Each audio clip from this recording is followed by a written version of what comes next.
politicians on the left, they need to convince people that they are victims. A resistance to the resistance. And now your hosts, Joe Otto and Max McGuire. And welcome back to another edition of the Conservative Daily Podcast. My name is Max McGuire, and finally back in studio with us again, we have Joe Otto back from his hiatus. Joe, how's it going? I'm doing good. Good to be back. Today, Joe, today's supposed to be Blackout Tuesday, so we are told by liberals that we're supposed to be just showing a black screen right now. So instead of doing that, let's do our podcast as normal and not let the leftists control our lives. What do you think about that? I love that idea.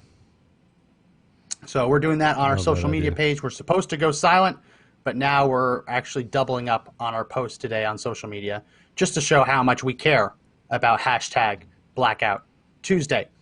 So today we're going to be talking, Joe, about the Insurrection Act, because I don't know if you had a chance to watch yesterday Trump's speech, watch what happened to the protesters who decided to hurl water bottles at police and National Guard soldiers and not disperse when given a lawful order. But Donald Trump threatened to bring in the military if cities and states did not get the violence under control. I want to start with these two clips. We're not going to play the whole speech.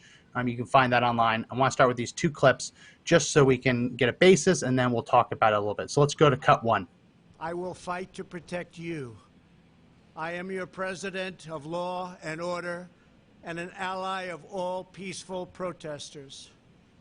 But in recent days, our nation has been gripped by professional anarchists, violent mobs, arsonists, looters, criminals, rioters, Antifa, and others. A number of state and local governments have failed to take necessary action to safeguard their residents. Innocent people have been savagely beaten, like the young man in Dallas, Texas, who was left dying on the street. So, Joe, I was going to put that video on there, but I couldn't in good conscience show the video of the man in Dallas who was defending a store from looters who got completely beaten up. I don't know if you've seen the video. They left him for dead. It was absolutely disgusting, but that's what Trump's talking about. He went into the speech and talked about a couple other examples of people being victimized, beaten, brutalized in the streets. And then he finishes with this. So let's go to cut two. Today, I have strongly recommended to every governor to deploy the National Guard in sufficient numbers that we dominate the streets. Mayors and governors must establish an overwhelming law enforcement presence until the violence has been quelled.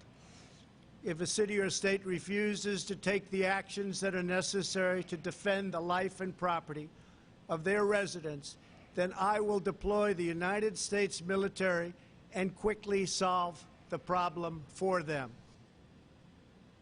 So that's the gist of what Trump threatened yesterday. People are being beaten. Businesses are being burned. It's bad enough that they've been forced to close their doors because of the shamdemic for the last couple months. Now they're finally starting to reopen, and they just had all their merchandise stolen. They had their glass broken. Things that aren't always covered on insurance plans, depending on what the rider says about riots and insurrection. So the president's absolutely right. He has the authority to do this, and he's prefacing this, Joe, by saying that he only wants to do this if mayors and governors can't get a hold of the situation themselves. He gave them one more chance last night, and instead of actually protecting their citizens, I don't know if you were watching all the different streams from around the country, you had Fifth Avenue in New York City being looted, right? These are like high-end shops, the one of the strongest, usually one of the safest parts of New York. The police completely abandoned it. So now Trump is looking like he's going to move down this route. And honestly, I know that people don't think that. Ray Mueller just wrote into the comments section on Facebook, no, use the police and the National Guard. Ray, I would love for that to happen. The problem is that the police are controlled by the city, and if it's state police, they're controlled by the state, and the National Guard are actually controlled by the governor. So if a mayor and a governor refuse to implement that, then the only recourse the president has is to sign the Insurrection Act and to have the military. So that's what we're talking about here. Yes, use the police and National Guard, but if they refuse, then yes, we have to bring in the military. Yeah, and bringing in the military has its own set of complications, right? And I think that at some point we've got to draw a line in the sand. And you and I have talked about how I feel about George Floyd dying. And here's something that people don't know: my brother was killed by a police officer just under 3 years ago, right? And you were actually at his funeral. And obviously, yes, the circumstances behind my family are, I come from a multiracial family. My brother was, did not stop at a traffic stop. He was riding a motorcycle, and they knocked him off of the bike at 90 miles an hour into a wall, and then he hit a pole and broke his neck and died. Right. So I have there's a place in me because of experience is what drives us. Either experience or a lack of experience is what drives us. But to give, kind of credibility to what, people are marching for, the Black Lives Matter movement has taken kind of the front hold of this. But the reality of it is that there is a corrupt group of police officers that have been allowed to run rampant. And this police officer with George Floyd, going back 20 years, he had complaints, right? He had shot and killed someone previously. Yeah. And so we're dealing with a massive issue that's finally coming to the forefront. And I think that if we pigeonhole it and start just looking at it as that it's just affects minority communities, I think we miss it at hello. I think we have to start looking at corruption holistically. And Mayor Hancock here in Colorado came out and said that there are 3 men that were murdered by the police in 2017, 2018, and went through and detailed out those police officers, those cases where the city settled for anywhere between $1 million and $5.5 million for those 3 men, but did not detail whether or not those police officers were A, still on the force, B, had been prosecuted, which they were not. Right? They just settled for those. But now the mayor comes back 3 years later and says, yeah, they definitely were murdered. Well, then where's the accountability? Just because you want to say that there's accountability, there isn't. They act with impunity because they have immunity. And if we concentrate on the problem and not the symptom of the problem, which is George Floyd dying, which is what we're doing now, if we concentrate on the problem, which is that good police officers do not feel like they have adequate ceiling in order to hold bad police officers accountable, because bad police officers, frankly, the good police officers don't want to violate that rule of, protect your own, because they'll get fired, right? And yet they don't feel like they have the right cover to expose bad police officers. So bad police officers stay on the force. Here's the problem. Here's the problem. I don't know if you listened to the show the last couple of days when Keith Jones was on filling in for you. We have very little daylight between us on this issue. Right. If you had talked to me a week ago, I'd say, yes, this is the priority right here and right now. We need to do this. Right. Today, after everything that's happened over the last 6 days, after entire neighborhoods being burned to the ground, after people being beaten and left for dead on the sidewalk, after a cop last night was assassinated, shot right in the back of the head in Las Vegas, right in front of Circus, a hotel casino, Joe, that me and you have been to. Right? It's not supposed to be a dangerous area. He was shot right in the back of the head and killed by what the media is calling a protester. Right. So if you had talked to me about this a week ago, absolutely agree. This is the priority. We have to fix this. But before we can fix that, we have to stop our neighborhoods from being burned to the ground. We have to stop police officers who are out doing their jobs right now, trying to keep everyone safe, from being assassinated. Right. We have to stop businesses from being burned, businesses being looted. I don't know if you saw the video, there was a police officer who was crying that looters set fire to a residential building, and there was a child inside. And the looters and the rioters didn't let the fire department reach the building to put the fire out. The police actually had to fight through rioters to let the fire department get there. Luckily, they saved the children. But if they had waited even just a couple minutes, those children would have been dead. Well, I think that We have to fix this. At some point, we have to separate the protesters on one side from the rioters on the other. And the rioters are bad actors, but the protesters are saying, stop breaking the windows. No, the protesters at some point have to stand and defend what they're out there to stand and defend, right? You cannot allow people to justify bad behavior. So if you're out there protesting and guys decide to break windows, I personally think you should break their head, right? Those are the ones that you should actually put on the ground and make sure that they stop. But that's not happening. Yeah. They're watching this chaos ensue, and I don't think that as a society we have recognized that we should draw a line in the sand. Yes, we should protest. Yes, we should come together. It doesn't matter what race you are. You should come to the forefront and say, look, bad cops give good cops a bad name, and they put people away falsely. They falsely accuse people. They plant evidence. They beat people. They kill people. Right? They're just bad people. They're sociopaths. Leaving them inside the police force does nothing but make other police officers unsafe. Right? So we've got to be able to stand for. But we can't stand for that if cities are being forced to put curfews into effect at 1 p.m., 2 p.m., 3 p.m. because the rioters and the looters are burning down and stealing things in broad daylight. Then stand behind as a protester. If you're going to be out there and protest, there's more protesters than there are rioters. So stand against the rioters. At some point, someone has to switch lanes and say, listen, this is our city. We stand with the good police officers, right? We need good police officers.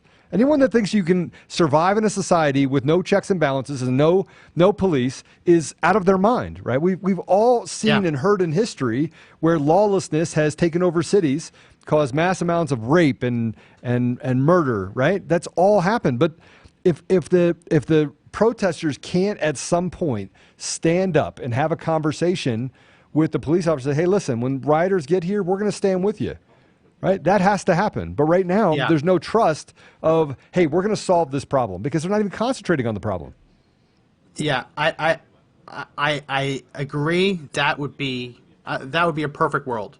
But if you're watching the video from Seattle, where the rioters, I saw that, where the rioters torched a police car, broke into the trunk, and grabbed 2 M4 fully automatic rifles and start walking down the street with them. And they had to actually have the rifles taken away from them by an armed security detail to one of the media that were covering it. If he didn't step in, those rioters would have had 2 fully automatic rifles. Not AR-15s. These are M4 rifles that fire continuously when you pull the trigger. Full auto. I'm sorry, I'm not as optimistic that peaceful protesters are going to stop rioters, right? The police, in some cases, in some cities, they're doing great. Like I watched Dallas last night. Dallas, they funneled the rioters onto a bridge, and then on the other side, there was a line of police officers to stop them from leaving the bridge, and then they just arrested everyone. Like great police tactics. Get them away from people, onto the bridge, mass arrest. Fine. But in cities like New York, where they're literally being sent out with nothing but shields, and they're being told to stand down in some cities and let them vent off, which is what we heard from mayors. We had mayors out handing out masks to people in Minneapolis, right, so that they could riot and loot in safety. The solution, it's gotten to the point where peaceful protesters are not going to be able to stop looters, where police officers have proven incapable and in some cases unwilling at the top level to do anything, where governors are refusing to bring in the National Guard. The only thing left, with all of those options exhausted, the only thing left is for the President of the United States. If they will not do the job, he has to do the job for him. And I agree. We can have that conversation. There's serious problems here because the neck chokehold that was used against George Floyd, I was reading into it. It seems like that was an approved detention method in that police department. There's a huge issue there. Right? There's absolutely a huge issue there that needs to get dealt with. In a Democrat-controlled environment, right? And that's what really we're seeing mass amounts of police brutality in areas that are dominated by leadership that are Democrats. Hey, we have Glenda on the phone, so let's bring her in. She wants to talk a little bit about the rioting. Glenda, are you there? I am. Glenda, we only have one rule. That is, you cannot use curse words, please. Oh, yeah, she was on the other day. Hey, Glenda, how's it going? All right. I'm doing great. How are you? Pretty good. You staying safe? Yes, I am, but they're getting closer and closer to our area. They were in Bentonville, Arkansas, Little Rock, Arkansas, Fayetteville, Arkansas last night, and they were rioting and tearing up stuff and looting. They're doing the same thing closer to where I'm from as to what they're doing up north. But I agree with what you're saying. I think it's time for Trump to step in. And I really believe that that's the only way that's going to put a stop to these people that have come in to totally destroy these cities. That's their whole aim in life, is to do stuff like this. We've seen it before. The president tweeted out a video yesterday showing one of the organizers of these riots handing out cash to people and then encouraging them to go cause havoc, actually paying them. The president of the United States retweeted this video. It is obvious that there are people behind this who are just trying to cause as much mayhem as possible. This is true. In Arkansas, I don't know the specific case. Has your governor mobilized the National Guard? He has. Night before last, they hit the Capitol and done some damage to the Capitol in Little Rock. And he is on every day on our local channels with the pandemic, the COVID-19. He has a 30-minute segment every day, and he said yesterday, I will not allow them to come in and tear up my city. So, he's already called out the National Guards. He did that himself. Well, so, I hope you stay safe, because what we're seeing, their strategy is they're not going back to the same neighborhoods twice. They're literally ransacking, stealing what they can, and then they're moving to the next area that hasn't been hit yet. And we have seen reports from organizers encouraging them to start going into the suburbs, which, Joe, we've talked about this. Yeah, we have. Good luck coming into the suburbs. But it is very frightening. Yes, it really is, and I saw an incident late yesterday that just broke my heart. There was a little young girl that was at the riot. Why do parents take their kids? She got hit with tear gas, and she was just screaming. And some guy came, colored all in black, and just poured milk right down the front of her face. I don't know if that has... If you're hit with tear gas, milk, anyone who's ever tear gas has in it, I believe it's capsaicin. It's the same chemical that's in very, very hot chili peppers. So just like if you go to a hot wing eating contest and you drink milk and it makes it better, just like if you get hot wing sauce in your eyes, you pour milk. It's the same basic principle. And we've actually seen videos of we've seen police officers. Go ahead. She looked like she might have been 6 years old. Yeah. I don't understand these parents that take their children. Maybe they thought it wasn't going to turn that bad. I don't know. But there is a sense that it's peaceful in the beginning. Yeah, you have bad actors. Quickly devolves. The problem is it's not devolving. There's a certain group that are instigators and bad actors, right? And they push people to do things, and you could say, well, nobody pushed anybody to do anything. Well, they do, right? They create an environment where they justify their actions and say and use the same sort of psychological warfare that even terrorists overseas use in order to bomb and kill people in their own communities. They are literally using that in our own communities, and we're allowing it to happen. Right? We have a weakened conscience. We have a weakened constitution as people, where we allow it to happen and we don't stand up. Because if you look at a lot of these riots that have happened across the country, there's thousands of people that are watching this minority group of people do what they do. It's not like 1,000 people run into a Target and burn it up and steal everything. It's 100 or 200 people, right? While thousands watch it happen. So if those thousands actually stand up and say, look, this is my community. You are robbing and stealing from people around me that have a family and have invested everything that they have into that particular environment. I think that if we do that, if those people can actually start standing up to the rioters, then this will take on a different image. It'll take on a different it'll take on a different message, because then it'll mean something. Then we can actually concentrate on the problem. But right now they're making it so we can't see the problem, right? So well, I just hope President Trump doesn't have to do. I hope the governors and the mayors step up and do what they're supposed to do. But if they don't, then I'm all for Trump doing what he said he'd do. Yeah. Well, I don't think he has a choice. Thank you so much for your call, Glenda. It was great to hear from you again.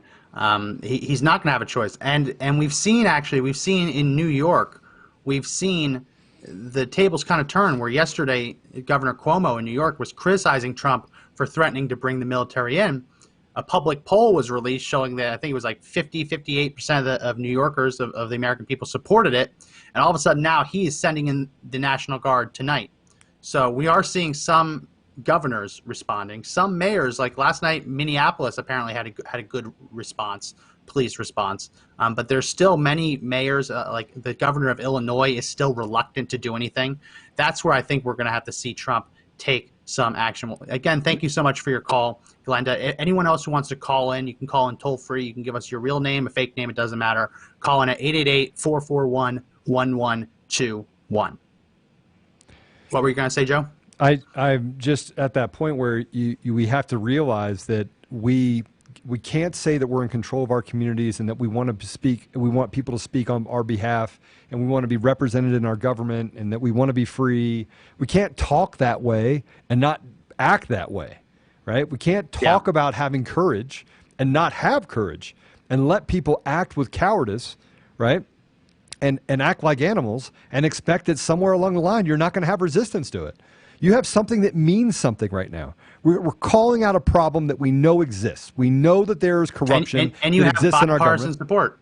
I'm sorry? You have right and left. The right and the left are with you on this, Right. right? But Conservatives and liberals looked at this and they both agreed something has to happen. And look how it's just completely devolved. But it's 80%. We talked about this. The marginalization of people happens at the 80%. 40% on the left, 40% on the right. You have the far right, extremists on the right. You have the far left extremists on the left. That 10% on either side is keeping us marginalized and keeping us confused and keeping us in chaos, right? And until the 80% in the middle decides to say, look, I've had enough. I've had enough. You loot one more building, right? And I'm going to drag you into the street. I'm going to arrest you myself and hog tie you, right? Until we get to that point where we stop attacking business owners and making that the message that the mainstream media wants to push out, and we start talking about looters are nothing but common criminals. They're thugs, criminals. They're the dregs of our society. And until we actually make them wear a scarlet letter, I don't care if you have a D or an R, whether you're red or you're blue, we don't care. What we do care about is that you protect your community, right? The community didn't cause the cops to be bad. The cops caused themselves to be bad. They didn't stand up. They were complicit in the behavior of bad cops. They didn't feel like they had adequate room to criticize and or call bad cops out. Now they do. You have complete cover. You have the public that is covered. Every media outlet out there will definitely stand behind you. Yet we still want to sensationalize this, and we look horrible. I mean, I have friends all over the world, and they call me and they're like, Joe, are you safe? I'm like, of course I'm safe. Have you been in my house? The challenge though is you're not going to be able to get the police to voluntarily agree to changes in the use of force doctrine when, as I mentioned, you had a police officer last night shot right in the back of the head, killed right on the Las Vegas Strip, right outside of Circus. You're not going to have it. So we agree that there are police officers. Did they catch the guy? I don't know. We agree that there are police officers who abuse their power. We agree that there are people who have died who shouldn't have died. We agree on that completely. But it's going to be hard to get police officers to trade their gun for a billy club, which is what a lot of liberals want, which I don't think you necessarily want. But it's going to be really hard to take tools out of their toolbox. That, again, there's bad ones, but there's also good police officers who are fearful for their life. Yeah. And it's going to be hard to get them to agree to take tools out of the toolbox when you have police officers being gunned down in cold blood. Not for hurting anyone, but because they wear the uniform. Just because they wear the uniform. Look, So I don't. that's I going don't to be the challenge, disagree and with that's why you. I think these riots have actually hurt the cause a lot. Well, they have hurt the cause a lot, but that's what they want. They want it to hurt the cause a lot. You do understand that, right? That the rioters that are out there don't stand for the interests of the people. They stand for themselves. They're very selfish, right? So we're not talking about people that even care about George Floyd. They don't care about him. They don't care about police brutality. It's an opportunity for them to have a heyday and a holiday. Yeah. I can take and steal and get new electronics and couches and everything. I mean, they were walking out with literally furniture on their backs, right? And then they burned down the store. I'm talking about the Target. So yeah, well, I mean, you can't argue that they're doing this for George Floyd when synagogues are having free Palestine spray paint onto the side of them, right? This isn't George Floyd. No, it's George not. Floyd's family They says don't care. that he would be appalled if he saw this. They don't Here's care. the problem I have, Joe. Here's the problem I have. I agree that there are peaceful protesters out there. I also have seen that the so-called peaceful protesters are very quick to turn into violent protesters. Now, in some cases, they are the ones that are pushed to it. In other cases, they jump to the gun and cause violence first. We Right. covered this on the show yesterday, playing clips of people driving their cars. One case was a woman who had her baby in the back seat, just trying to get home. Right. And because she tried to drive through a road that protesters had determined that's our road now, they start hitting her car, trying to break the windows, trying to get at her and her child. She was forced to actually back up really quickly and ran over someone. Right? We saw the trucker on the highway. Should he have gone through? Probably not. But he didn't actually hurt anyone by driving through the protesters. He was actually moving relatively slowly. They pulled him out of the cab and they beat the hell out of him. Right. I mean, we talked about this on the show yesterday in the LA riots. It was the case of Reginald Denny, who was a white construction truck worker who was pulled out of his cab and murdered while a news helicopter caught the whole thing on footage. I agree that there are peaceful protesters, but I also agree that that the slightest bit of timber, right, the slightest spark, sets them off. It's not. You can't say that you're a peaceful. You can't say you're a peaceful protester. Listen, when the minute you're told to disperse, you start hurling things at police officers. I don't disagree with you, but what we're doing the same thing that is being done against society. I mean, literally societally, this is what we're doing, right? So we're saying that it's the protesters that are causing the rioting. I want to separate those, right? I want to actually get to the problem. There are rioters in the protesters. There 100%. are rioters in the protesters. 100%. But we cannot call if we're going to set a standard for this, right, and we're going to create some sort of good out of all of this, we have to start calling out and take care of the bad actors the same way we're telling the cops to call out the bad actors, right? I mean, just think about this. We're saying that police officers don't know how to police themselves, that they're killing minorities, right? That's what we're saying, right? That's what they're saying. That's what the narrative is behind this. Saying. Okay, all right. That's what the narrative is. I'll address that in a second, but keep going. And they say that, hey, you need to be able to call out bad police officers. Yet the protesters that are out there aren't calling out bad protesters. They're not calling out the rioters. They're letting the rioters get away with this. And if defense of your community should be the number one thing. If you're talking about your community, talking about George Floyd, right? And if you're listening to this, by the way, and you think that, oh, that's not what it's about, and the police officers are corrupt, right? And, FTP and all the other things that we've heard people say, right? If you think that the solution is going to come because, and all of a sudden you're going to, everyone's going to have courage, they're going to have cover, they're going to have the ability to call out bad police officers because you stood in the street and said, hey, Black Lives Matter, it's not. But if you think that there's not a huge amount of hypocrisy that's happening when you want the police to have courage, you want them to stand up to bad police officers, but over here you're protesting in peace and talking about your stories, but at the same time you don't have the courage to stop rioters, you are in essence doing the same thing that you're asking the police officers not to do.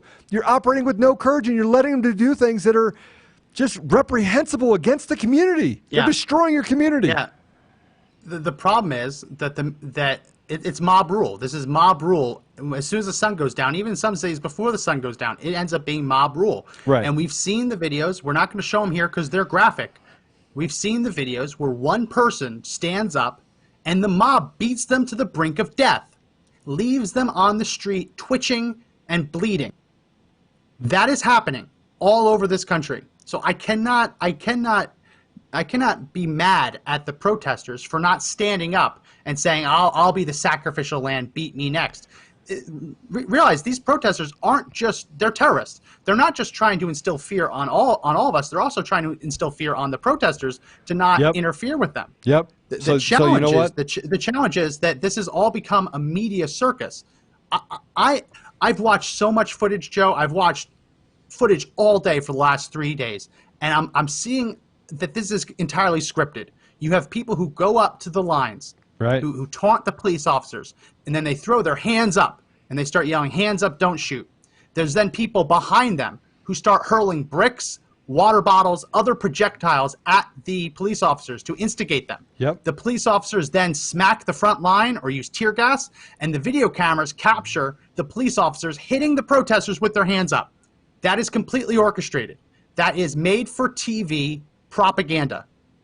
So it's really hard when I see protesters on a highway, and the minute a car tries to go through, not trying to run them over, but just tries to slowly drive through, they viciously attack the car, drag the person out of the truck, and beat him. When I see the mother trying to get home with her baby, almost has her windows broken, has to run someone over just to get to safety. Yeah. When I see the orchestration of the hands up, just to try and set the police up, right? There are actual media outlets that accuse the protesters the other night in front of the White House. They accuse them of being protesters. Joe, that was the first time in modern history, actually I think probably ever. The 1800s were kind of weird. This was the first time, at least in the last 100 years, where we can document an incident where someone threw an explosive towards the White House.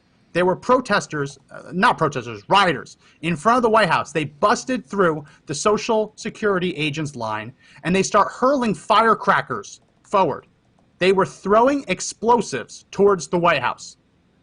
These are not protesters. There are protesters, but the people we are seeing on TV are rioters. They are looters.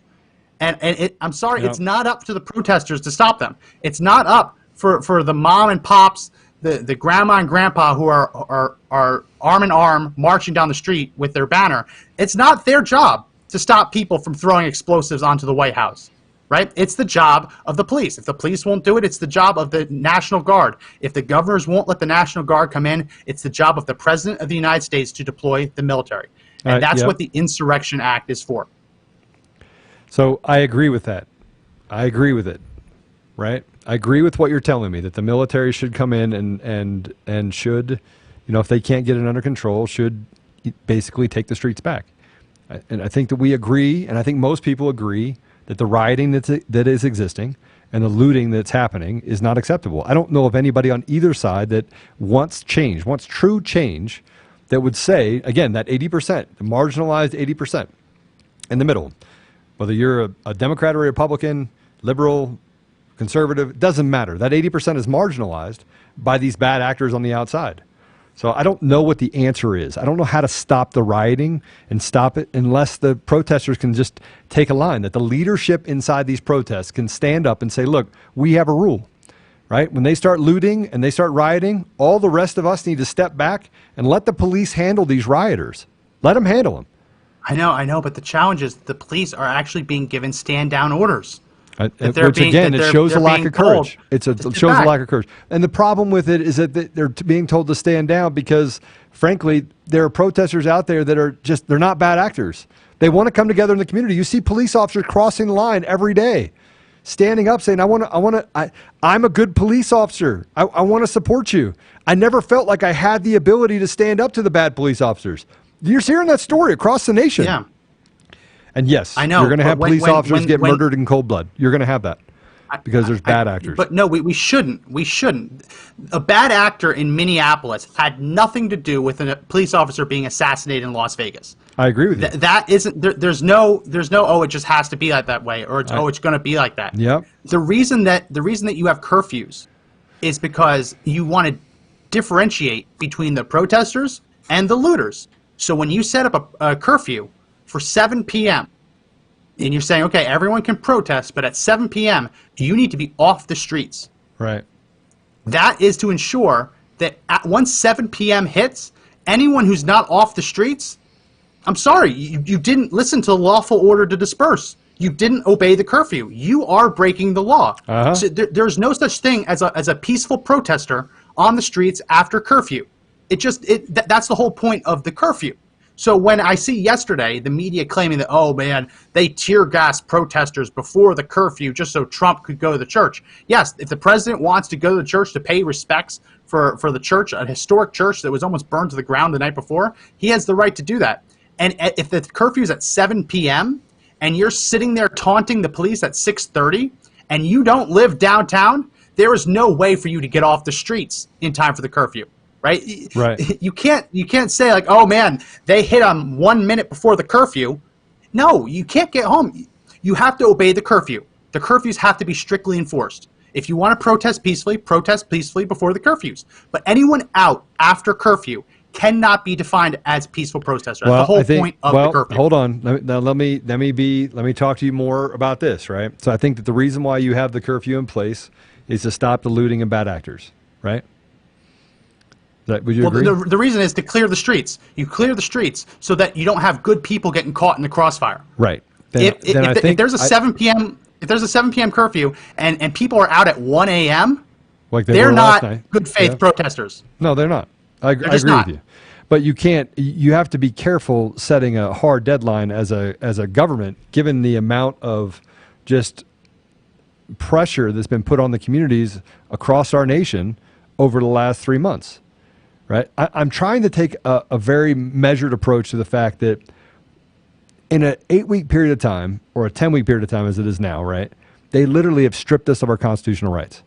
The amount of oppression that people across the country in different states, mostly blue states, have felt is unbelievable. Businesses have been literally robbed of their entire investment in their business, right? So you compound the feeling that's happening about this oppression, right? And now you have this other, issue that came up on police brutality, which, by the way, we haven't even started talking about the fact that, where is social distancing? Nobody's even talking about it. Nobody's wearing masks. Nobody's socially distancing, right? Well, I joked about this. If you think anyone would be a mask wearer, if you think about the professions that wear masks for a living, you think of the doctors, right? You think of construction workers, painters, carpenters. You would think the professional rioter would have a mask ready to go. Right. You think that'd just be part of their uniform. It'd be neat and pressed and ready to go. But now, no, they're not even wearing masks. And Joe, I do think that's why I am so angry. Because when conservatives truly peacefully protested, they went to their capitals in places like Michigan, in places like Denver, and they protested for the right to have their livelihood back. And yes, some people brought guns. But in the case of Michigan, unless you're using that gun to commit a crime, it is legal to open carry. Joe, they were called domestic terrorists. They were called domestic terrorists simply for standing and shouting peacefully. Now, I agree that there are protesters who are law-abiding, peaceful protesters. But the fact that the rioters are now being called protesters and the conservatives who wanted to reopen the economy were branded domestic terrorists, I have a serious problem with that. Because I was told if I went outside, I was going to kill grandma. And now we have those same elected officials handing out masks to rioters, to looters, to protesters, because their cause is more just, apparently, than ours. It's disgusting. We've talked about this before. It's about picking winners and losers. They've determined that anyone but the government has done really well at picking winners and losers, right? We have weak leadership. Right? We have sociopaths in our leadership across the board at every level. We elect sociopaths, people that don't care about people, that care about themselves. I want to read something to you. Can I read this to you? So sure, and then we're going to read the details of the Insurrection Act when you're done. All right, let's do that. So I want to read you something from Martin Luther King. Martin Luther King, this is something that he said. So the ultimate weakness of violence. Don't say that rioting is the language of the oppressed. No, please don't that's not what it says. Is that okay? No. Why would I say that? That's another quote that's going around. Well, that's actually not something he said. That's something that they attributed to him saying, but he didn't say that. He did say this: the ultimate weakness of violence is that it is descending spiral, begetting the very things it seeks to destroy. Instead of diminishing evil, it multiplies it. Through violence, you can murder the liar, but you cannot murder the lie or establish the truth. Through violence, you murder the hater, but you do not murder the hate. In fact, violence merely increases hate. Returning violence for violence multiplies violence, adding deeper darkness to a night already devoid of stars. And it gets into a biblical deal. Darkness cannot drive out darkness. Only light can do that. Hate cannot drive out hate. Only love can do that. So this is the basic principle behind Martin Luther King, right? And so they're talking about having this march towards equality, which is really what we're talking about, is making sure that, that if you're a minority, you don't get pulled over DWB, driving while black, right? And but we've got to be getting back to, regardless of what race you are, get back to a place where we recognize that this violence, this looting, this rioting is not doing any of us any good. Actually, the only thing it's doing is keeping the fringes in power. It's keeping the sociopaths in power. So that was one of my favorite quotes, by the way.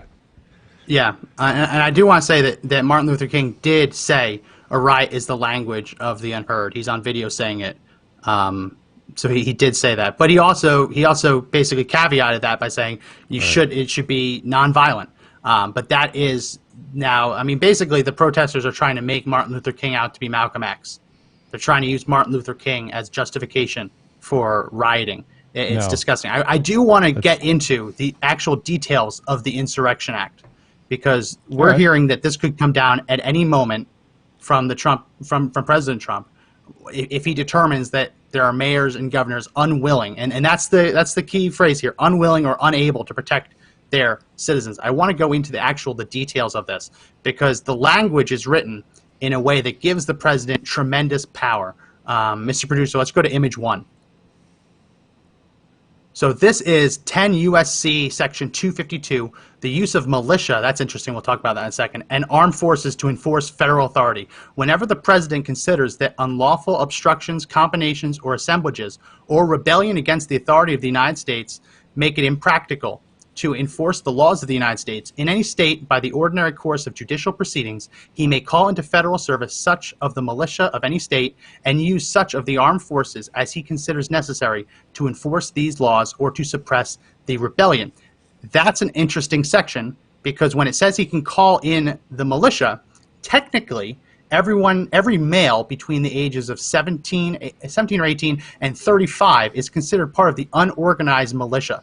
So technically, Donald Trump could call me up.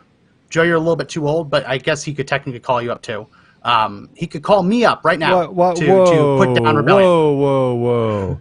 Did you actually go there, Max? Did you actually? Well, you're hurting my feelings. Older than 35. I'm barely older than 35. I agree that this law, I agree that the unregulated militia is ageist. I agree with that. I think that everyone up to 99 should be allowed to be called in.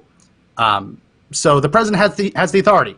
If there is a riot or there is some kind of insurrection that makes it impossible to enforce, or actually just says impractical to enforce federal law, he has the authority. Let's go to image 2. So this is 10 U.S.C. Section 253, the very next section. The president, by using the militia or the armed forces, or both, or by any other means, shall take such measures as he considers necessary to suppress in a state any insurrection, domestic violence, unlawful combination, or conspiracy. And that says if it hinders the execution of the laws of the state and of the United States within the state, that any part or class of its people is deprived of a right, privilege, or immunity, or protection named in the Constitution and secured by law, and constituted authorities of that state are unable, fail, or refuse to protect that right, privilege, or immunity, or give them protection. That's an important caveat. So we've talked on the show, we had a lawyer from Pennsylvania on the other day who talked about the 14th Amendment. And the 14th Amendment says that no state can deprive citizens of life, liberty, or property. It basically says if the state or localities deprive you of your rights, the federal government, Congress, the executive branch, and the judiciary have the right to intervene. We've put out calls to action the last couple of days calling for Congress to intervene. This statute outlines how the president of the United States can intervene. And it's very clear. When the constituted authorities of the state are unable, fail, or refuse to protect the people's rights, privileges, or immunities, the president has the authority to act. Now, let's real quick go to the next one, image number 3. This is section 254, the next section. This basically says how he can do it. Whenever the president considers it necessary to use the militia or the armed forces under this chapter, he shall, by proclamation, immediately order the insurgents to disperse disperse and retire peaceably to their abodes within a limited time. So, Joe, to do this, to invoke this act, all Donald Trump needs to do is to go out and make a declaration that these assemblies are unlawful and that the people must disperse by a certain time. Right. That is the only warning he has to give. When that happens, if people do not disperse, they will face uniformed military personnel. We're not talking National Guard. We're not talking weekend warriors who sign up and they basically do training every couple months. These are Army. These are Marines, Navy, Air Force, Special Forces. Right? We're hearing that the 101st Airborne, 82nd Airborne, are being called in potentially to D.C. because the president already has the authority to do this without making this declaration. This is where we're at. If the police cannot or will not protect people, if the mayors will not order the police to do everything they can, or even if they can, if they fail. They're too weak, Max. They're too weak to lead. They're not leading people. You got to lead from the front. Yeah. There is also an argument to be made that our police forces were never designed to deal with this widespread looting, this widespread rioting. We have entire city neighborhoods going up in flames. It is, I mean, obviously, New York Police Department, I think it's between 40 and 70,000 police officers. It's a big force, but New York is a big place. At no point could the police ever secure every single street. It's unreasonable of an expectation. The challenge is when they're also ordered to stand down. But these sections of law, 10 USC sections 252 to 254, give the president the authority to bring in the military. It's Roland saying disinformation news. Facebook put notice on this page. Yeah, okay. We're literally going through the U.S. code. Okay, troll. It's not disinformation when we're literally quoting the United States code. That just annoys me. He is now banned. Bye, Roland. This is how the president of the United States can invoke this power. All he has to do is make a declaration, which technically it doesn't even say how it has to be done. The president of the United States could do this on Twitter if he wants. There's no actual way laid out for how he has to do this. I mean, what's the joke from The Office? When Michael Scott loses all of his money, he yells, "I declare bankruptcy!" And they're like, "No, that's not how it goes." He's like, "I declare it." In this case, it's actually true. Donald Trump could go out in the White House lawn, shout it, record it, broadcast it, and that would technically be sufficient. So it's going to be very interesting to see if he takes this path, because we have some mayors, some governors who are doing the right thing, but there are still far too many jurisdictions in this country where the rioters have control of the streets, and there's no reason for Americans to suffer. There's absolutely no reason for it. Well, I think that the American people are smart enough and strong enough to also stand up for themselves. I think that and we have this protest that's coming to some of the suburbs today, and they announced, they put the thing up that they were going to head into a smaller area in Denver called Castle Rock, and at 2:00 today they're going to have a protest in Douglas County.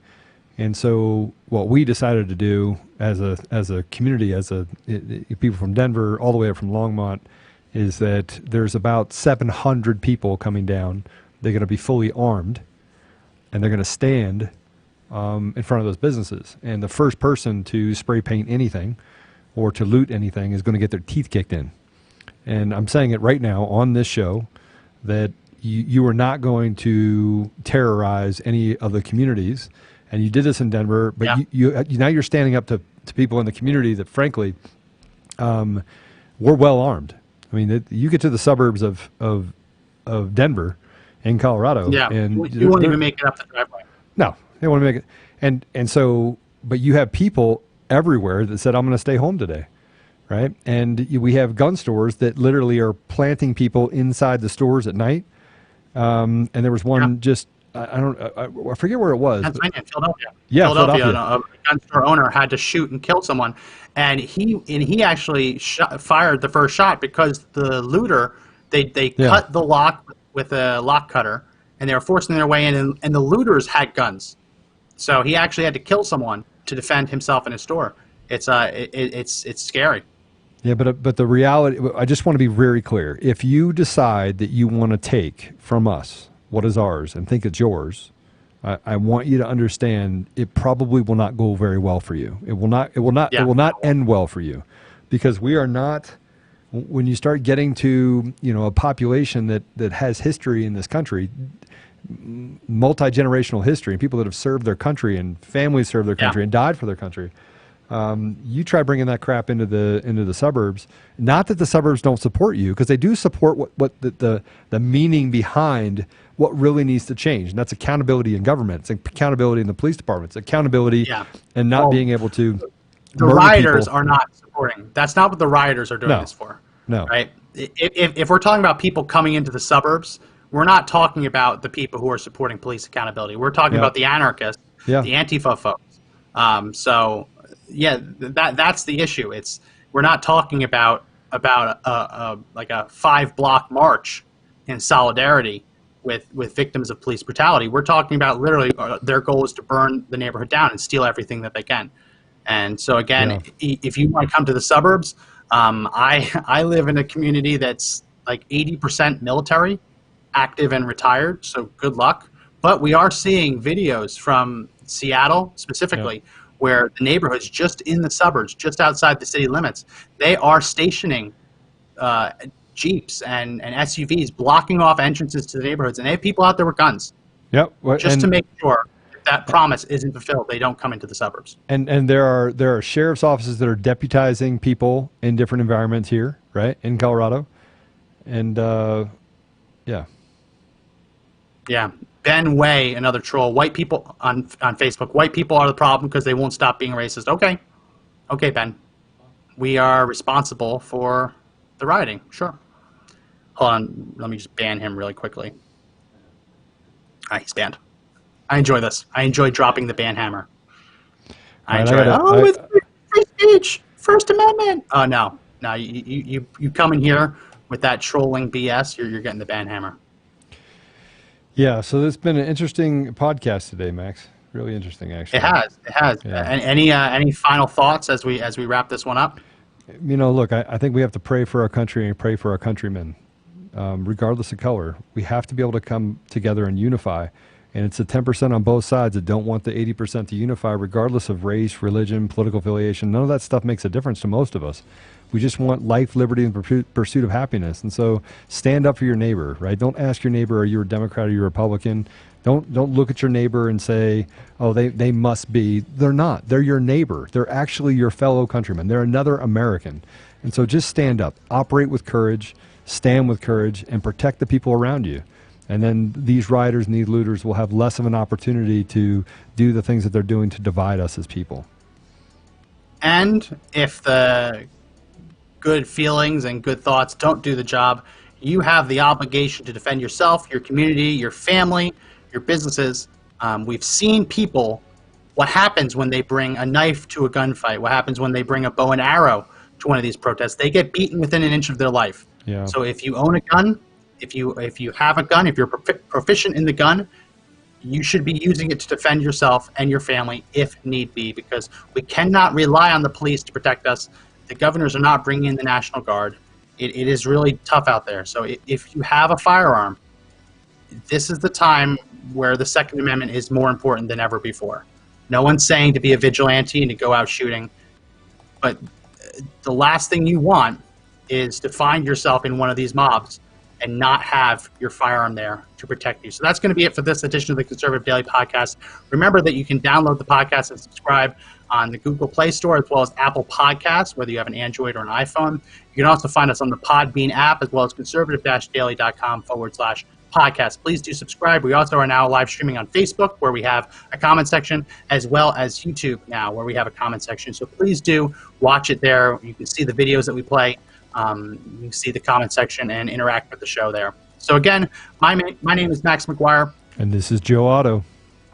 And remember that the fight to take back our country clearly isn't over, but the only way we can win is if we all stand together.